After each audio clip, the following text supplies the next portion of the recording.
I welcome Gašper Dovžan, State Secretary of the Ministry of Foreign Affairs of Slovenia.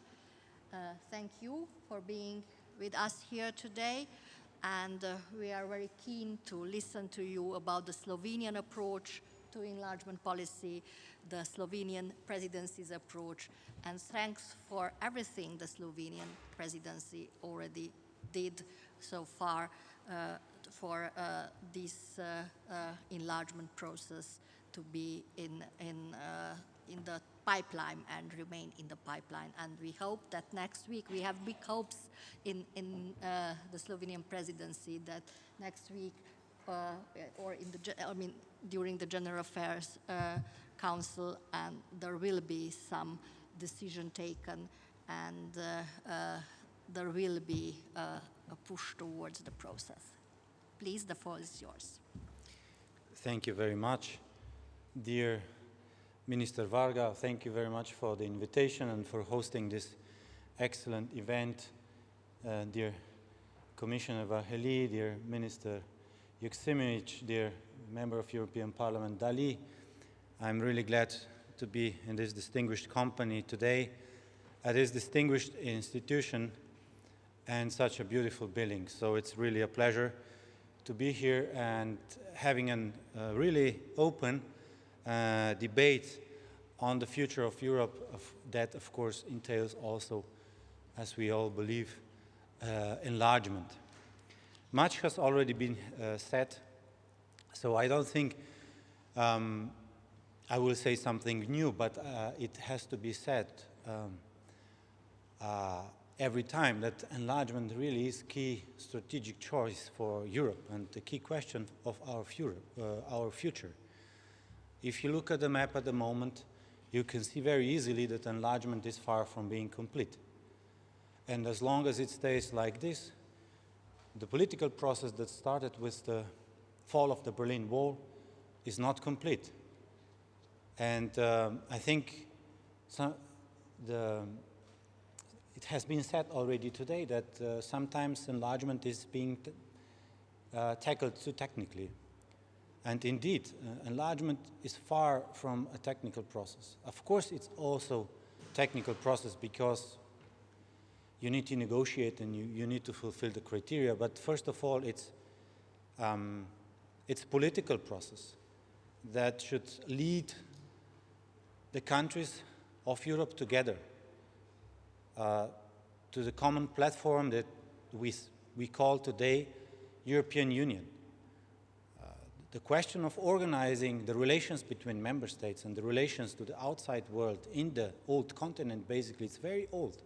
And it's happening all the time. And at the moment, after the Second World War, we think we have a better system than we ever had. And this is European Union. Of course, we have talked about already today, especially Minister Szijjártó had a couple of ideas how to improve it. But the fact is, it's a very good system. We have common rules. We have, in principle, equality of member states, and we are trying to compete together. And as a team, we are far better than on our own. And this is, of course, something that we need to share with those European countries that would like to become European members, and especially European Union members, and especially the countries of Western Balkans. Of course, it's not only about, we spoke about the need of the countries of the region to deliver on reforms when it comes to fight against corruption, rule of law, media freedom, etc. Of course, the Copenhagen criteria are very important because we need sort of convergence to be, since the law, common law, is something that really binds us. But on the other hand, what we also need is credibility of the EU. And we saw that in the last couple of years, here the EU, and we have to be honest with this, hasn't delivered as unity. There are several reasons for this. But I think the major reason is that we have become too much inward looking due to all sorts of crises. We went through financial crisis, we went through migration crisis, and it's far from being over. We were and still are basically preoccupied with Brexit. So these are all reasons, apart from internal political debates in each of the member states, this is, I would say, the main reason why the enlargement has become, instead of a key strategic issue, only an agenda item that as soon as there is a crisis to tackle slips off the agenda. And this is basically wrong. And this was our analysis when we were drafting our presidency priorities. And this, we said we really have to debate enlargement in terms of strategic choice, which basically is.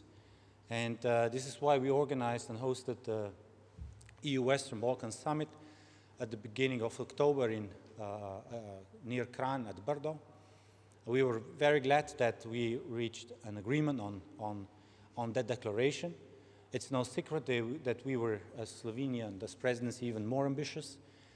But nevertheless, we have commitment, clear political commitments of the EU towards countries of the region. We also have clear commitment that the summits will be held regularly, which is very good because now we have clear political path of dialogue. And we also have, after quite a long time, the word enlargement in the declaration.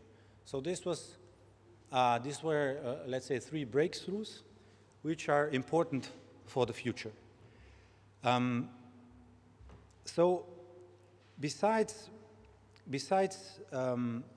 this, and I think it's very important what also Commissioner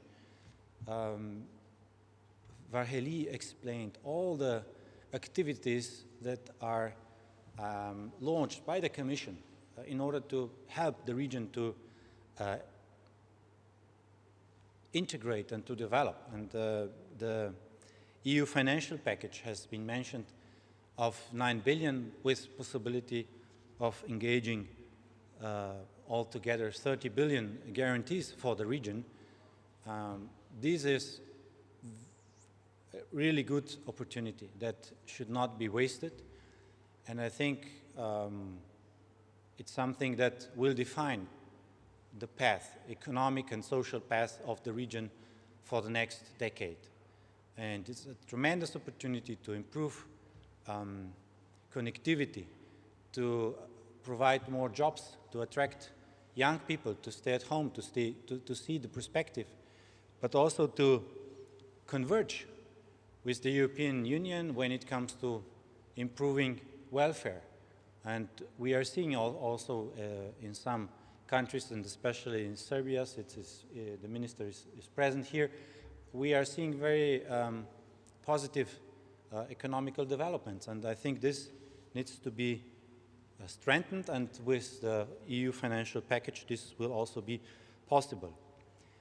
Of course, to be more concrete, General Affairs Council next week has been mentioned. We have a couple of nuts to crack in the next days. We are negotiating the enlargement conclusions. It's not yet clear whether we will be able to adopt them by unanimity, and as you know, enlargement is a policy where unanimity is required. So we are really adamant and are negotiating hard to achieve the conclusions. It would be after quite a while.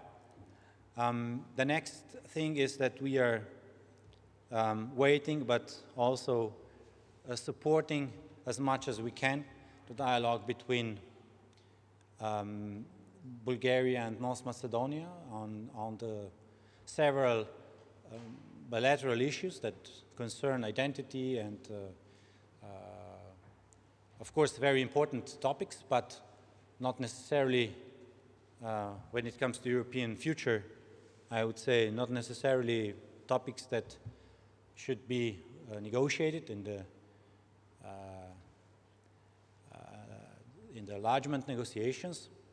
But nevertheless, it's still, I think, a slight chance. So we are hoping that there is going to be an agreement. If not, I don't want to speculate, but we will make everything in our power as presidency to facilitate the breakthrough. It would be really important for the region because it would resolve a deadlock and enable not only North Macedonia but also Albania to formally start the accession negotiations. One thing also needs to be mentioned. We are also preparing for the organization of 2 intergovernmental conferences with Montenegro, more political intergovernmental conference, and with Serbia, where we hope there are going to be some deliverables, and we are still working on them. So, and with this more concrete outline, let me make a short reflection also on the future of Europe. This debate has been basically around for quite some time. So, but it's for the first time that we have organized a debate in a framework of a conference, that we agreed, the 3 institutions, and included also the citizens. Unfortunately, at the beginning, it was not possible to achieve that also the countries, especially those that are already candidate countries, would be also part of the conference officially, because we had a good example to follow, like the Convention on the Future of Europe. But this was not possible. Nevertheless, we achieved, I would say, 2 things. The first one was to push through and to achieve that this was, I would say, more easy, because also the Commission and also European Parliament supported this very vigorously, that there's no geo-blocking on the digital platform. So, and this enables everyone, also the citizens of the Western Balkan region, to participate and be part of the reflection process and provide concrete ideas for the future. I think this is very important. The next that has been achieved during our presidency was that we were able to achieve an agreement on including the Western Balkan 6 partners, to invite them as key stakeholders also to the conference plenary.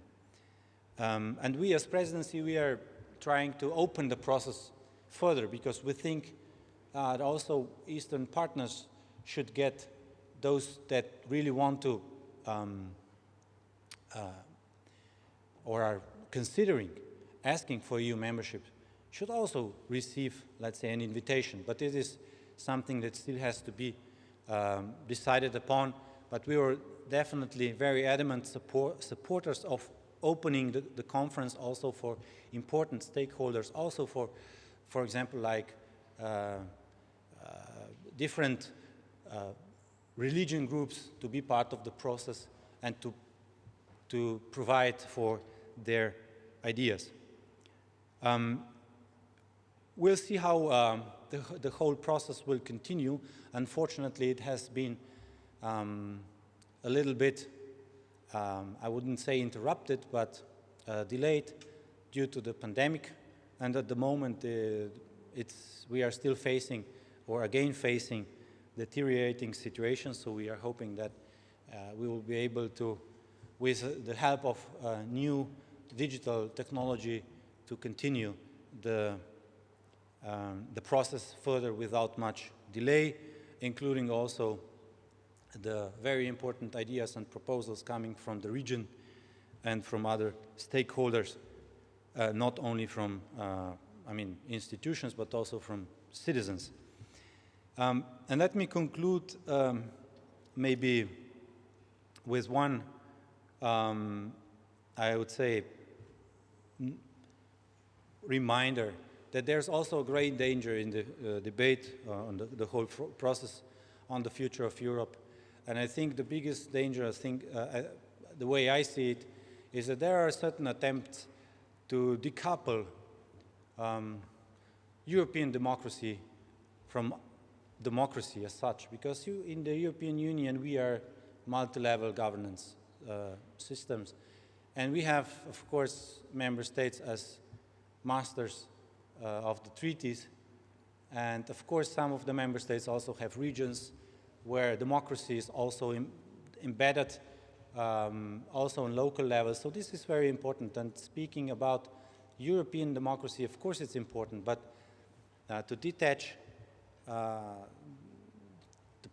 process of, let's say, or start the process of democratization at the EU level, I think this is something that really needs to be thought through very carefully, and all those proposals that will come that will try to detach this I would say, European democracy from the other levels of democracy should be paid very careful attention to. And finally, what I think is the final goal, or should be the final goal of the whole debate, I think it's, of course, how to make EU more robust for future crises, how to make the EU more externally also resilient and strong, but at the same time maintain the necessary internal flexibility so that member states can do not have the feeling that the pressure from the center is too strong, or that national identities cannot be cannot thrive. So these are very important, I would say, questions, and I think here we have to find the proper balance on ensuring external strength and maintaining internal flexibility, that we will not risk, I would say, any further scenarios that we have seen with Brexit. So with this, let me conclude. Thank you again very much, and I'll be more than happy to comment during the Q&A session. Thank you.